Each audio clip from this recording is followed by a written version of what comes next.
No ano de 1951, Hélio Gracie, o campeão sul-americano de jiu-jitsu e a primeira legenda esportiva da história brasileira, desafiou o campeão mundial de peso pesado, o japonês Kimura. Para se qualificar e provar que era um adversário à altura de Kimura, Hélio iria lutar contra Kato, o vice-campeão mundial de jiu-jitsu. Kato era quase 20 quilos mais pesado que Hélio e considerado por muitas pessoas ser tecnicamente superior ao campeão Kimura. Essa luta estava marcada para 3 rounds de 10 minutos cada um. Neste momento, eu dedicaria alguns minutos para contar um pedaço da história da família Gracie. Na virada do século, era comum haver ringues armados nas feiras locais de algumas cidades brasileiras para que os valentes e durões da época pudessem exibir suas habilidades. Não era raro que trupes internacionais se apresentassem com lutadores que demonstravam saltos bem coreografados e técnicas elaboradas, dando a eles o rótulo e a impressão de lutas reais. Entre estes foliões, havia sempre o mocinho, alto e bem constituído, que impressionava todo mundo com sua elasticidade. E claro, o vilão, que vencia todas as lutas, menos a última. A esta altura, no auge desta era de foliões, um nome esportivamente limpo, tanto dentro como fora dos ringues, começou a ganhar notoriedade. No início, com aquele nome escocês, ninguém pensava que fosse uma família brasileira. Porém, gradualmente, tornou-se conhecido que os Gracies não somente eram brasileiros da cabeça aos pés, mas eram mais do que isso. Eram de Belém do Pará, terra do açaí, na região do Amazonas. Quando os 5 irmãos Gracie se mudaram para o sul, eles tinham em sua bagagem um nome popularmente conhecido e uma arte de autodefesa, cujas técnicas básicas foram aprendidas do habilidoso japonês e passadas através de Carlos para todos os irmãos. Eles levaram para o Rio de Janeiro o jiu-jitsu, que na verdade era mais do que um simples ganha-pão. Jiu-jitsu tornou-se a razão de suas existências. Carregando a técnica e a dignidade desse esporte como uma bandeira, a família Gracie iria escrever a primeira e mais longa página de vitórias esportivas em toda a história do país.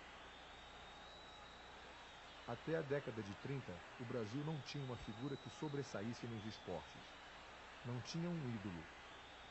Quando a popularidade da família Gracie começou a ganhar forma de orgulho nacional, Hélio Gracie tornou-se o primeiro ídolo esportivo do país.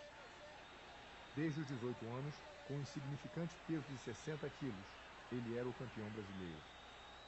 Por mais de 20 anos, a fim de manter o seu título de campeão, Hélio desafiou e lutou com adversários de todos os estilos e tamanhos, sob as condições mais adversas, tais como número ilimitado de rounds, às vezes meia hora cada round, com ou sem o kimono, isso não fazia diferença.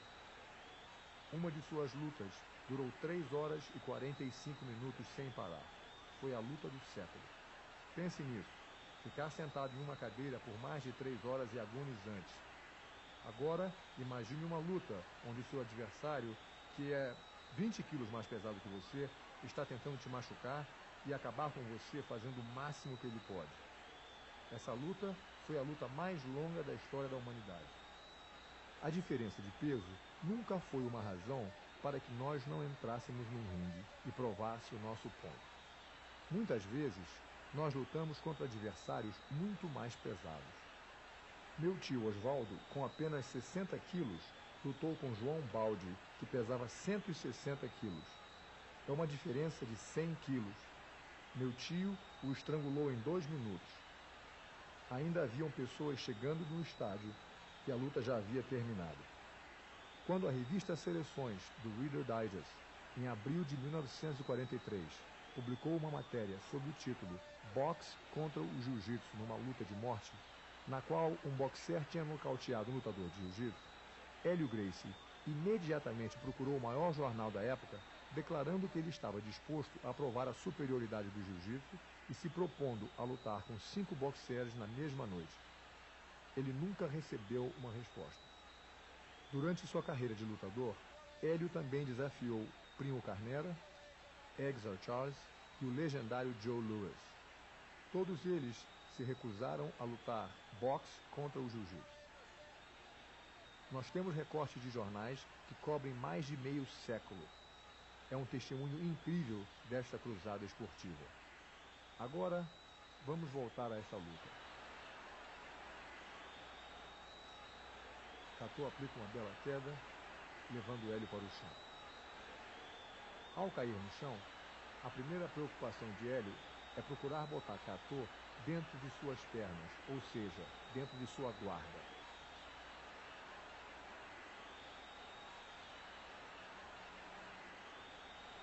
Mesmo estando por baixo, Hélio teria elementos de finalizar o seu adversário. A guarda é uma posição clássica de defesa, que não limita as possibilidades de ataque de quem está por baixo. Observe agora, Hélio irá colocar uma mão na gola do kimono de Cato e com a segunda mão ele irá aplicar o seu movimento favorito, o estrangulamento. A eficácia do movimento faz com que Cato perca a consciência quase que imediatamente. O juiz alega que ele não bateu. Hélio, vendo que ele não pode estar fingindo por tanto tempo, o afasta. Agora, o juiz tenta reanimá-lo. O homem forte de camisa branca é Kimura, que no momento é forçado a aceitar o desafio de Hélio Gracie.